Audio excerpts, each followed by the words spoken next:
Welcome to the Winding Road Podcast.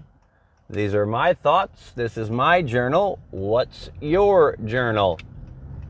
Thinking about just a moment ago how we let emotions and just the littlest of things take away from, erase completely potential great moments and memories, just for the simple fact that, might be too tired. I haven't seen this person in a very long time, and they're going to be in town,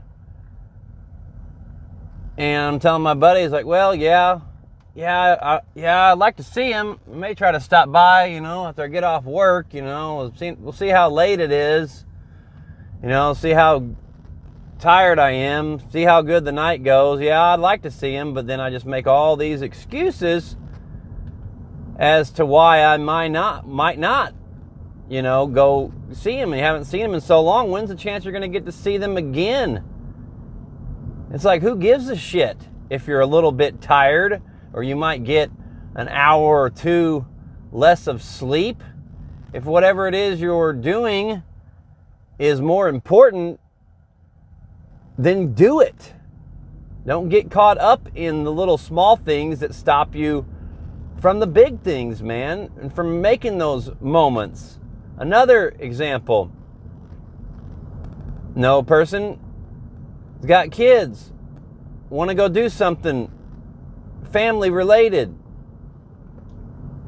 It could be a great memory, but they were just worried about getting the kids to bed on time, and it's like, well, go to the event, leave a little early if you want, but don't just not go because you're worried about them getting to bed at like a specific exact time. And I realize that, you want to try to keep kids on a sleep schedule and yada yada and all that, and if you mess it up and they're up too late one night, it could affect the next day and can kind of throw everything off rhythm. Well, guess what? Life doesn't go in rhythm, so who gives a shit if they stay up an hour past their deal and maybe they're a little bit cranky the next day? What are you doing the next day? Or if you're doing something else that's of great significance, then that might be one thing. But if you're passing up things and potential great memories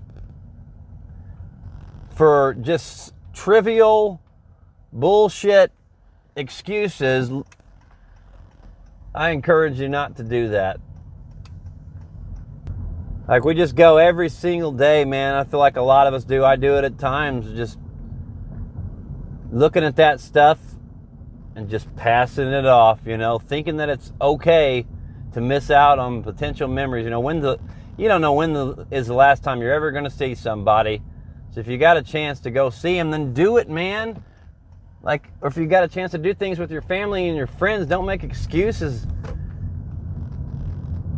If you love them, if you like spending time with them, then don't make an excuse of being tired or saying you're too busy or, I got to go get groceries or, shit like that. It's just so stupid. And we miss out on these great things and these great memories that can be obtained if we just say, yes, I'll go. And why can't we ever make plans? It seems like for more than a day out, people just fly by the seat of their pants. I don't know. Yeah, I might be able to do that. Don't know what I'm got going on tomorrow. Maybe. It's nice. Definitely nice to not have plans sometimes and just do what you want and not feel like you're rushed and busy. But at the same time, somebody asks you to do something, you don't have anything going on, and you are interested in that, and you like hanging out with them, then go do it. Don't say maybe. Say yes if you have the time, and it's something you like, then say yes. Don't make an excuse to back out at the last second, or just because you might be feeling a little bit out of energy or whatever. If you're super exhausted and you need to go rest and you need to skip things, for sure. But if you're just a little bit tired and we make the excuse of not going and doing something, we miss out, man. We miss out big time. And then I want to parlay that into things that you're trying to achieve, whatever that might be, greatness the goal, doing the goal, then what are the little small things that you're saying yes to that you should be saying no to? And you can make the excuse then of you're too tired, you don't want to do it, or you'll put it off. I'll do that tomorrow. Just put it off, Time is not guaranteed. The clock is ticking. Push through what little fatigue that you have. Talked about that in the last episode, It's like I get mentally drained a little bit when I'm trying to work on my projects and stuff, and I'm like wondering why that's happening, but then it's like, who gives a shit why it's happening? I'm going to try to figure that out so that I can have more energy so that when I'm doing it so that I enjoy it more. But if you just push through, you do have to have a little bit of willpower to push through, because once you push through, it's like sometimes that you got a hammer, sometimes breaking that first brick, man, is the hardest one to break. If you can break through that, then you realize on the other side that it's just a bunch of plywood, and you can go right through that plywood pretty damn easily, It's just about gaining momentum by pushing through with your willpower. How do we gain willpower? Is it just inherent to certain people and other people don't have it? Is it a spectrum? Some people have a whole lot of it. Some people don't have very much ambition. Yes, I think that is definitely the case, but is there something more to it? And if willpower is something that we can try to achieve, how do we get there? Okay, so let's study it a little bit, guys. In the power of willpower. This is from the EOCinstitute.org. Just reading about it a little bit. And it talks about self-discipline and delayed gratification, guys. If we can delay our gratification, that can help. It's not taking the easy road. It's taking the winding road. It's the marshmallow study that they talk about here. They put a bunch of kids in a room, and it's like, if you can eat the one marshmallow now, but if you wait until the teacher comes back in the room, then you can have 2 marshmallows at that time. And some kids wait, some kids try to wait, some kids don't. So if we can delay our gratification, then that can help. But that doesn't really tell us exactly how to gain willpower. That's just an example of a study on delaying gratification. So how do we get the ability to delay our gratification? And that is by mindfulness. What we've been doing here on the winding road. It's all about the meditation. The secret to building willpower is what it says.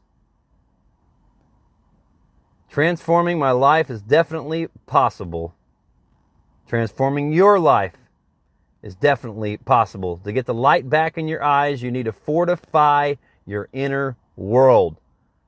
Meditation, understanding meditation's meteoric impact on self-control starts with that big, beautiful dome sitting right atop your head. I'm reading from the article here. With the goal of pinpointing willpower's home address. Where's that at? Where's that at up in us? How do we make it bigger? We make it bigger by understanding ourselves and how meditation molds a willpowerful brain. Says, while meditation's inner world bulletproofing benefits have been known and written about for ages, seeing it confirmed is a whole new ball game. says, through the power of neuroplasticity, meditation helps you do the things you don't really want to do, but know that you need to do. You know, whatever it is, guys, exercising more, eating better, kicking bad habits, learning new skills, achieving your dreams, everything we talk about, it's all inner strength. It's all meditation. Says more ways meditation tops up willpower. Number 1, urge, surfing, weak sauce thoughts. By observing our mind without judgment, that's key. Meditation helps us realize that we are not our I can do this tomorrow procrastination. This is what I just talked about in the beginning of this thing. Say, I can just do that tomorrow. That's shit willpower right there, guys. And that goes back to understanding time and time not being guaranteed. So do it now. Have the willpower to do it now. Those weak sauce, I like weak sauce. That's a good word. It's good 2 words. Weak sauce. Oh, that's weak sauce. Weak sauce thoughts, they come and go. They pass through. We can stop them, as we've talked about before, by thinking of the bad just as noise, and we stop them in their tracks before they're even a word or 2 or a sentence. We stop them by being mindful. And eventually we find ourselves living in a higher thought castle, the article says. And it can't penetrate the vastness of our mind because we've got a lot of candles and we've sparked them, as we've talked about in the past. Number 2, becoming a do-it-yourself mastermind mechanic. Now, that's funny, they say. As we drive down the road of life, thoughts of surrendering to temptation can grind our transmission. Thoughts of giving up can choke our radiator, and thoughts of giving in can clog our oil filter. Soon our weak-willed thoughts have left us stranded on the side of the road, calling for a AAA tow truck. Oh boy, that's the brakes. And then it goes on here. As the very best way to examine, diagnose, and repair our broke-down thoughts, meditation transforms us into a do-it-yourself mastermind mechanic, blue jumpsuit and all. Well, by God. With this wonderful superpower, if we hit a bump in the road, aka stress, anxiety, depression, or need to replace a defective part, being a quitter, bad habits, procrastination, we can fix it ourselves on the spot, lifetime warranty included. Woo! Mind is the builder, guys, and it really is about having that mindfulness that we talk about here on the road, winding road. And again, that's from eocinstitute.org. And yeah, it's just a lot of the things that we talk about. I don't know if that's really helped unlock some secret key that I think that maybe I'm trying to search for and look for. But hopefully it's helped a little. What I had in my mind before I started reading that article was going back to a seed, man. If we don't have any willpower at all, we got to first find the seed so we can plant that willpower. And it's, again, through nature, through reverence, through never judging anybody, for never trying to really talk bad about anybody. You know, trying to be holy, as the Bible would say, you know, trying to do good, to be good. And if we gain reverence for those things, then we see that that seed can start to grow, man. And we have the reverence, then it's like, okay, well, now I'm aware of all these things. Now I'm aware that that brick can be broken because I have the hammer now. And it's about watering it with all the things that I talk about. And once we are able to do that, to push through that first hurdle, it's just the first hurdle. Pushing through that first hurdle. If we can just get through that, it's about starting. It's about starting the car. You can't go anywhere if you don't start the damn car. We got to start it first. Figure that out. How do you start it? Once you start it, you can go down the winding road And there is so much beauty down the winding road. I'm me, you're you, we are each other. Willpower, baby. Love, inspire, unite. God bless.